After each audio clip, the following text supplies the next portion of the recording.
1. You will hear 3 conversations. The first and the third between 2 students, and the second between a student and a clerk. First, you have some time to look at questions 1 to 5.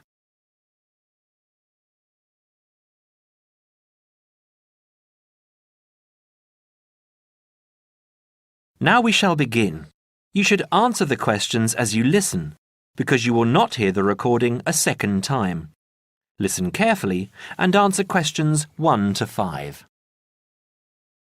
Hi, it's Mike, isn't it? Yes, and you're... Phoebe. Phoebe, right. Where are you headed? I'm looking for the main hall. So am I. Are you going there to register for next year? Yes, I was told to go to administrations and fill in an application form. That's what I'm about to do.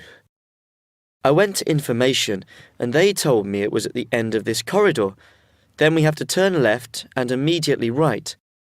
That should lead us to the exit, where opposite we should find the entrance to ground level main hall. It's a big old red building. From there we need to go to the first level and then follow the signs. Apparently it's the second office opposite the foyer. It would be pretty hard to miss. That sounds easy. It shouldn't be too hard to find. Well, since we're both heading in that direction, let's go together. Hopefully it won't take too long. I haven't had anything to eat and I'm starving. Me too. Well, how about I go to the canteen and get us something while you make your way to the main hall? I'm sure there's going to be quite a wait. There always is. I can meet you there. Sounds like a good plan. What do you want me to get you? How about a chicken and salad roll and a drink? Okay. What if they don't have a chicken and salad roll? Anything similar like ham and salad or just plain salad and cheese. Oh, and don't forget the drink. I feel so dehydrated. No problem. What type of drink? I don't know. How about a Coke? No, nothing like that. Something healthier. An orange juice? They're usually full of sugar unless you get it freshly squeezed. Water? Yes, that's perfect. Here, take 2 pounds. That should cover it. If it's more, I'll give it to you when you get back. I only have a 20, and you know that they get cranky if you give them large notes. Okay. See you in 5 minutes. Before you hear the rest of the conversation, you have some time to look at questions 6 to 10.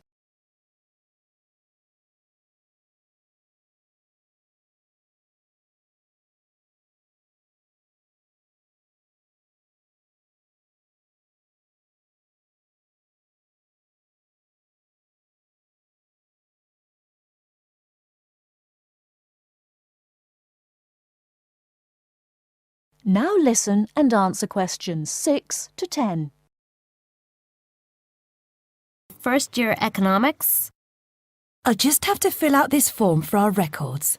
What's your name? Phoebe Payne. Can you spell that for me? Sure. P-H-O-E-B-E-P-A-Y-N-E. Your address? 6 Wainwright Avenue. That's W-A-I-N-R-I-G-H-T, Nottingham. Nottingham. And your phone number? It's not connected yet. I've just moved in. Okay. When you get your phone connected, contact us. I'll just make a note that your phone number is to be advised. I'll do that. What course were you doing? Law? No. Economics. First year. First year economics. Yes, that's right. Okay. Take this card across to the economics department and get it stamped. And then you need to come back here to pay your fees. I've made an arrangement to pay in installments. Do you have any documentation verifying that? Yes, I have a statement from administration. Okay, when you return, we'll have a look at it. Thank you very much. Here you are. It was quicker than I thought, But I have to get this card stamped and return here to organize my fees. That's good. It means that I won't have to wait long either. How did you get on? What with? Oh, the food. Well, there wasn't much left, so I got you a cheese and tomato sandwich and water. That's fine. Do I owe you any more?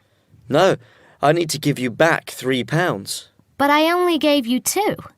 Oh, yeah. I thought you gave me a £5. OK, so we're square. So what do I have to do? Go to the desk and give your personal details. Then they'll give you a card that you need to take to your faculty. What's your major? Environmental science. Okay, so you'll have to take the card to the environmental science faculty and get the card stamped, return to administration in the main hall, and organize your fees. And that's it? Yes, that means you're registered. Then we receive a letter with the details of our course where we'll be informed to go to the notice board or online to find out when and where our lectures are. OK. Let's have this bite to eat first. That is the end of part 1. You now have half a minute to check your answers.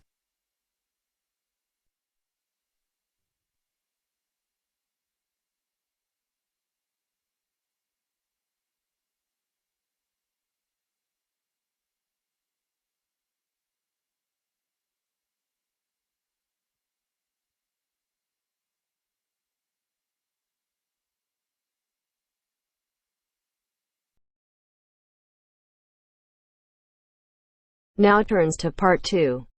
Part 2. A conversation between Mrs. Lamb, a member of the staff in a large hospital, and Andrew, who is a student in the nursing school. Mrs. Lamb is explaining the rules about visiting hours in the hospital. First, look at questions 11 to 14.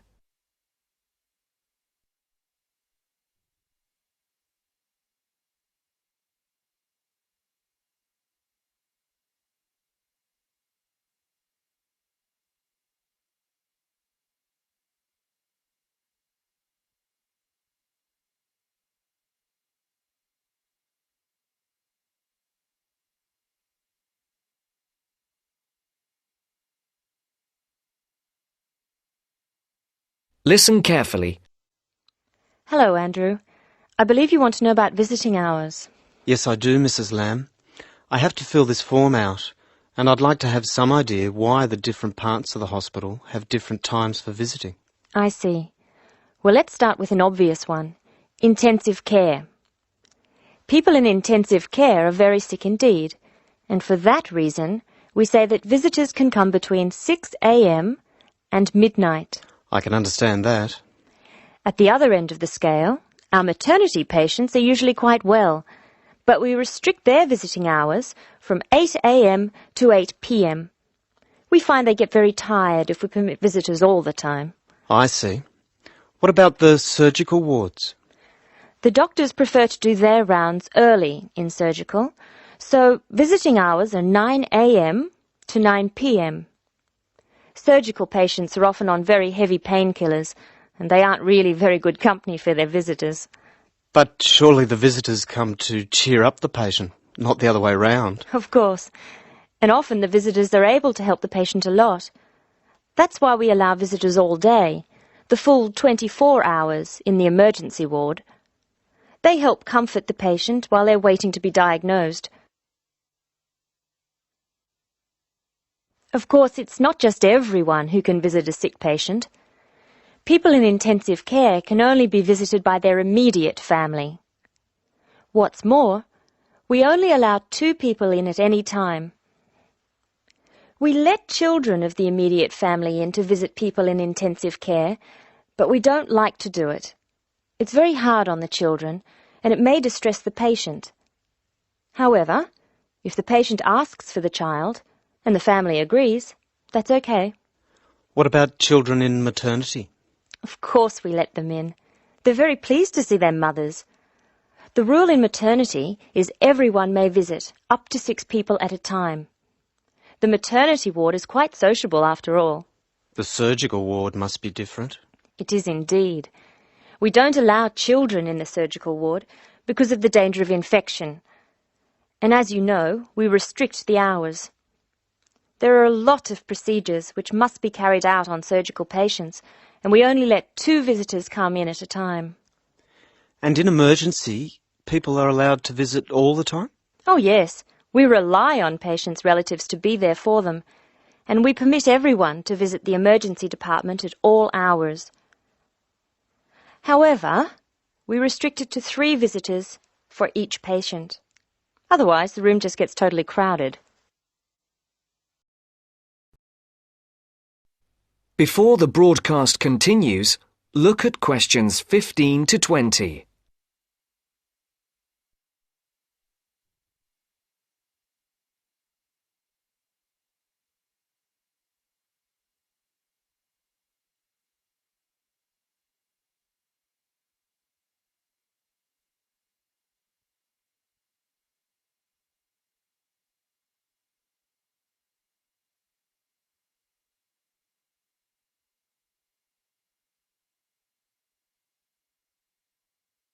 You will now listen to the second part of the talk. Now I have your schedule for the next week's observation sessions. Are you ready? Yes. Where do I start? On Monday, you'll be in male surgical in the morning and in female surgical in the afternoon. You'll be following Dr. Shea on her rounds. Thank you. And on Tuesday? On Tuesday, you'll be with Dr. Thomas in the morning and Dr. Robertson in the afternoon. No, that can't be right. You're with Dr. Thomas in the afternoon and Dr. Robertson in the morning. Do I ever get to see Dr. Kim? Yes, you'll be with Dr. Kim on Thursday and Friday. She'll take you through the children's ward and through our new teenage ward for 12 to 15-year-olds. Great. I've read a lot about that new ward. Will I see the schoolroom? Maybe another time. And what will I do on Wednesday? On Wednesday, you'll join the other students for lectures. You'll be in the Redmore lecture room between 8 and 10 a.m. and later between 2 and 3 p.m. Thank you. Do you know how big my class is? The intake this term is 200 first-year students. I'm pleased to say about 1/3 are men, which is good. Nursing used to be an almost entirely female occupation. I know. My father trained as a nurse, and he was considered very unusual. Is he still working as a nurse? Yes, he's working in a hospital in the country.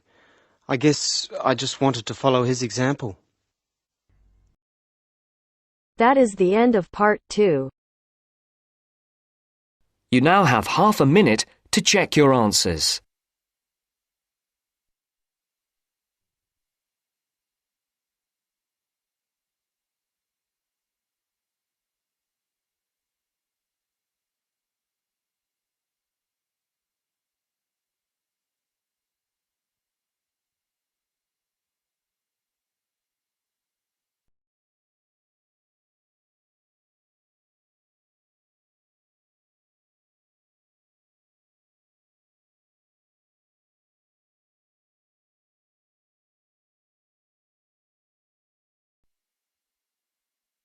Now turns to part 3.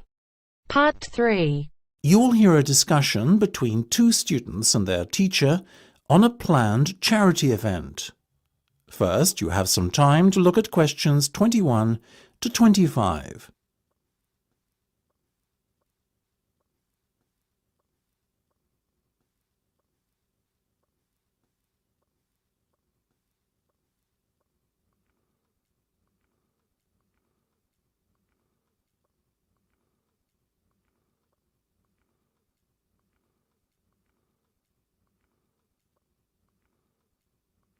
Now listen carefully and answer questions 21 to 25. So, are you making any progress with your plans for our annual charity event? I guess first things first. Have you decided what charity it will be in aid of this year? We're thinking about Help the Children Africa, sir.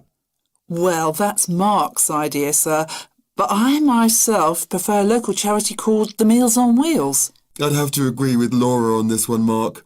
After all, we're supposed to be giving back to the local community, and although helping African children is a very worthy cause, it's a little outside our remit. That settles it, I guess. Moving on from the beneficiary question, have you made a decision on what type of event it will be? Yes, we plan on doing something a little different this year. We're calling the event Balloonathon. Basically, we're going to offer balloons for sale to all the students. Balloons? I don't see where you're going with this. Why would they want to buy a balloon? Well, here's the thing. We don't actually give them the balloon. Instead, we'll write their name on it along with the special phone number, and then we'll release all the balloons into the air. When they fall to the ground, if a person finds one and rings a special number, then both he and the student who've bought the balloon will win a gift voucher. That sounds like an excellent idea, guys. Well thought out.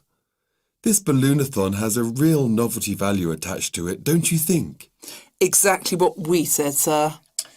The only drawback is that the gas you put into the balloons is rather expensive. How much? About £20 per canister, and we'll need about 10. And how many balloons are you planning to blow up? Well, there are over 1,000 students in the school, so if even 1/3 of the students buy one, we'd need about 350 balloons. We've decided to order 500 so we don't run out. The good thing is we can return the canisters of gas if we don't use them, and the balloons aren't expensive, so there's no real risk of us spending a lot of money without getting a good return. You two have really thought this one out. I'm impressed. Before you hear the rest of the discussion, you have some time to look at questions 26 to 30.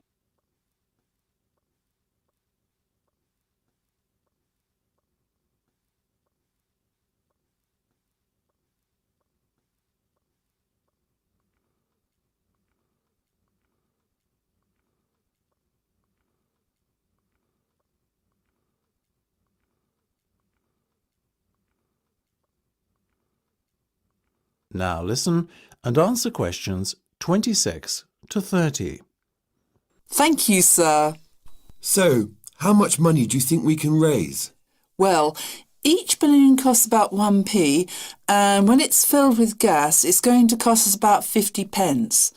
We reckon that if we sell our balloons at a price of £1.50 and we sell all 500 of them, we'll end up making a profit of £1 per balloon. So that's £500 in total. That's fantastic. And it gets better, sir. We've secured a sponsor for our event who's going to give us £1,000. How did you find a sponsor? The balloon company we approached about buying the balloons asked us if we'd be interested in letting them sponsor us too. What's in it for them? They're going to print their logo on every balloon. I think you've done a good deal there. Thank you, sir. So, do we have your approval to confirm our order? Absolutely. But you know, I think we can sell more balloons if we set our minds to it. So why not order double the amount? 1,000 instead of 500. We're going to need more than 10 canisters of gas then. Double the amount, presumably. Correct. OK, let's go for it. Let's make this year's charity event our most successful ever. That is the end of part 3. You now have half a minute to check your answers.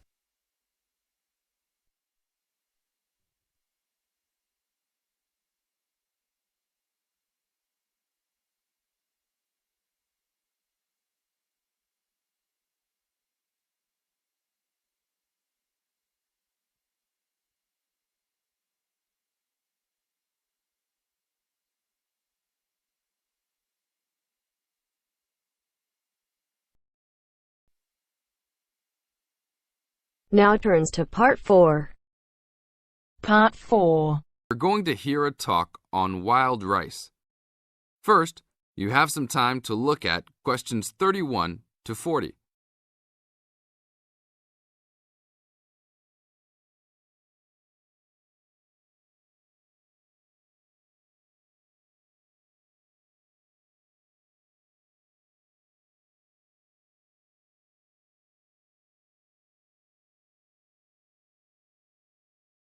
Now listen to the tape and answer the questions.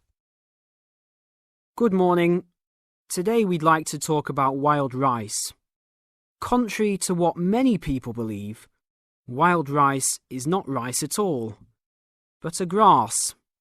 Much of it sold in the world today is not even wild, but rather cultivated varieties that do not occur naturally.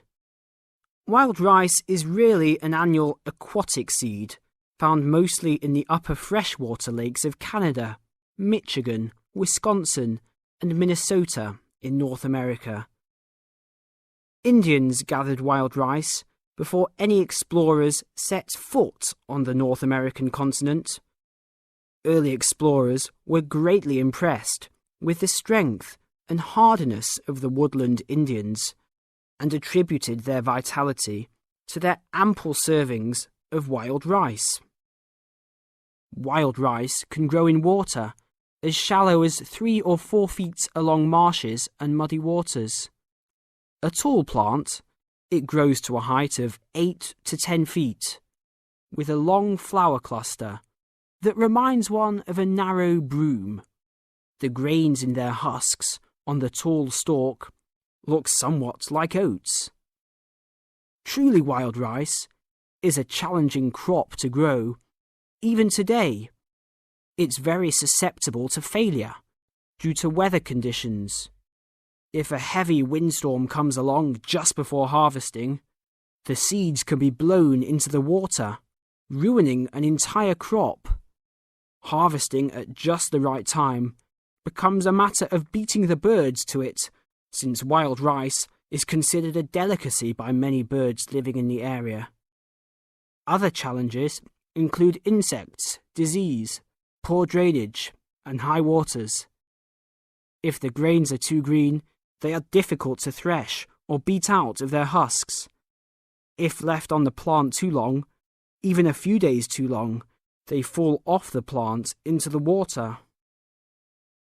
Airboats have brought about recent improvements in commercial harvesting of the wild rice, while newer techniques for parching, winnowing, and hulling have been a help in saving time and labour. Still, it takes about 3 pounds of grass seed to yield 1 pound of wild rice. Buyers should be aware of 2 types of wild rice, gathered and commercial. Foraged or hand-harvested wild rice is gradually being pushed out of the market by hybrid commercial varieties. Hand-harvested wild rice makes up less than 20% of the market today. Heirloom varieties of this foraged grain still exist. In fact, it is the only heirloom grain sold commercially. However, package labels can be deceiving. Though the label may read Indian harvested or organic, the product may be hybridized wild rice placed in freshwater lakes and gathered by Indians in airboats. Hand-harvested, organic, and from the Great Lakes region is the real thing, with superior flavour and aroma, but it may be difficult to find.